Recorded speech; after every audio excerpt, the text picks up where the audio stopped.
안녕하세요. 오늘 저희가 깊이 파고들 자료는 바로 2025년 5월 24일에 있었던 명리학 온라인 미팅 녹취록입니다. 네, 안녕하세요. 여기 보면 사주 해석부터 시작해서 AI 기술 접목 시도, 또 정치인들에 대한 어떤 관찰, 실제 상담 사례까지 아우르는 정말 흥미로운 내용들이 많더라고요. 당신에게 유의미할 만한 핵심 통찰들 함께 짚어보겠습니다. 네, 좋습니다. 이 대화들 속에서 명리학적 관점으로 개인의 삶이나 사회 현상을 어떻게 바라보는지, 특히 그 사주 해석의 원리, 그리고 이게 현대에 어떻게 적용되는지 그 핵심 아이디어를 좀 명확하게 파악해보는 데 집중하면 좋겠어요. 단순 정보 전달보다는 이 관점들이 당신의 삶을 좀 돌아보는데 어떤 실마리가 될 수 있을지 그걸 찾아보는 거죠. 네, 녹취록 초반에 보면 몇몇 정치인들에 대한 관찰이 잠깐 나오잖아요. 아, 네. 이준석, 권영국, 윤석열 이런 이름들이 언급됐죠. 네, 맞아요. 특히 뭐랄까, 특정 지지층, 예를 들면 청년 남성 커뮤니티 같은 곳을 의식해서 본래 모습과 좀 다르게 행동하는 것처럼 보일 수 있다.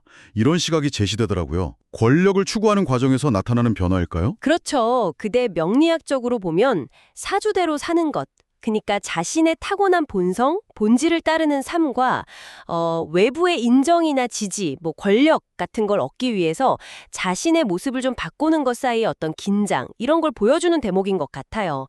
녹취록의 관점은 정치 성향을 떠나서요. 결국은 좀 진정성 있는 모습을 유지하는 것이 장기적으로 봤을 때 더 존중받는 길이 아닐까, 이런 점을 시사하는 거죠. 당신의 삶에서도 어쩌면 비슷한 고민이 있을 수 있겠네요. 진정한 나와 외부의 기대 사이에서요? 네, 충분히 그럴 수 있죠. 또 기술 이야기도 흥미로웠어요. AI, 그러니까 챗GPT나 제미나이 같은 요즘 핫한 도구들로 사주풀이를 생성해보려는 실험 이야기요. 네, 맞아요. 특정 텍스트, 예를 들어 원샷 원킬 사람 읽기라는 책이나 사주 강의 자료 같은 걸 입력하고 AI한테 분석을 시켜본 거죠. 네, 근데 AI 종류별로 성능 차이가 좀 있었다면서요? 네, 그런 관찰이 있었어요. 제미나이 같은 경우는 긴 글 생성에 좀 더 유리하고 코파일럿은 비교적 단순 반복 작업의 강점을 보였다. 이런 내용이었죠. 근데 여기서 중요한 건 AI가 주어진 정보랑 명확한 지침이 있으면 내용을 처리할 수는 있다는 거예요. 하지만 아직 사람처럼 깊이 이해한다거나 어떤 미묘한 통찰력을 발휘하는 수준은 아니라는 거죠. 아, 그러니까 AI가 내놓은 결과가 그냥 인터넷 검색보다는 좀 나을 순 있어도 여전히 오류의 가능성이 있다는 거군요. 그렇죠. 예를 들어서 십신이라고 사주 해석의 핵심 요소인데 이걸 잘못 해석하는 경우가 있었다는 거죠. 십신 해석에 오류가 있다면 좀 치명적일 수도 있겠는데요. 맞습니다. 그래서 반드시 사람의 검토가 필요하다는 거예요. AI는 결국 주어진 데이터의 패턴을 복제하는 거지, 독창적인 해석을 창조해내는 단계는 아직 아니라는 관찰인 거죠.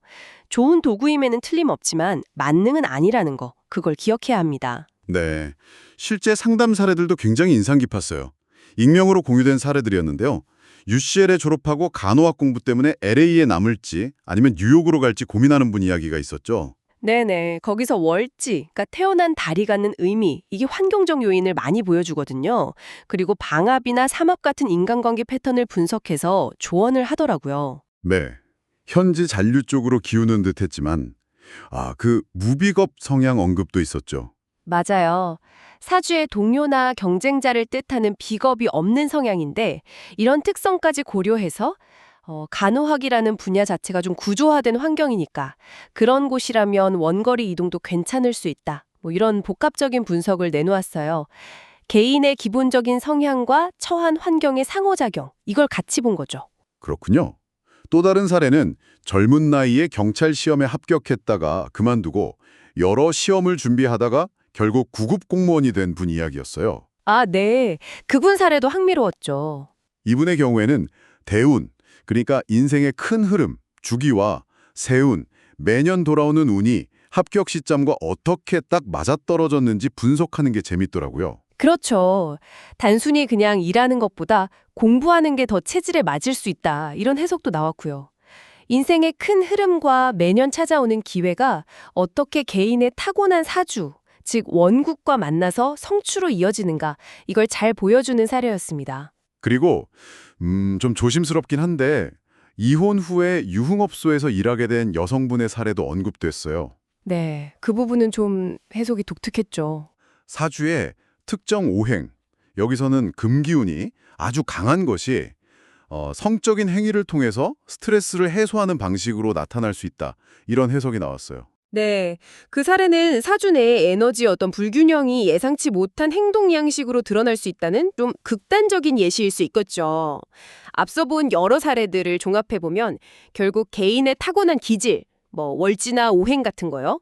그리고 관계 맺는 방식, 비겁이 있는지 없는지, 또 인생의 시기, 대운이나 세운 같은 것들이 정말 복합적으로 작용한다는 걸 알 수 있습니다. 이건 또 고전인 삼명통해의 소식부 해석과도 연결되는 지점이 있어요. 아, 혹시 그 록과 재관 이야기 말씀이신가요? 네, 맞습니다. 바로 그거예요.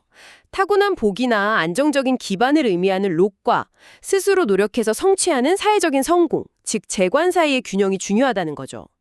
록에만 기대면 진정한 만족, 여기서 말하는 부자는 그냥 돈 많은 부자라기보다 만족하는 상태를 의미하는데 그걸 얻기 어렵고 반대로 록이라는 자신의 뿌리나 지지 기반 없이 재관만 좋치면 굉장히 고생할 수 있다. 이런 지혜가 담겨 있어요. 듣고 보니 앞서 이야기 나눴던 정치인들의 모습 변화나 직업 선택 사례들과도 뭔가 통하는 맥락이 있는 것 같네요. 그쵸. 결국에는 내적인 강인함. 명리학에서는 일간이라고 하는 사주의 주체가 강해서 어려움이나 흉신을 잘 이겨내는 힘. 그게 역경 극복과 장수에도 중요하다고 강조합니다. 네.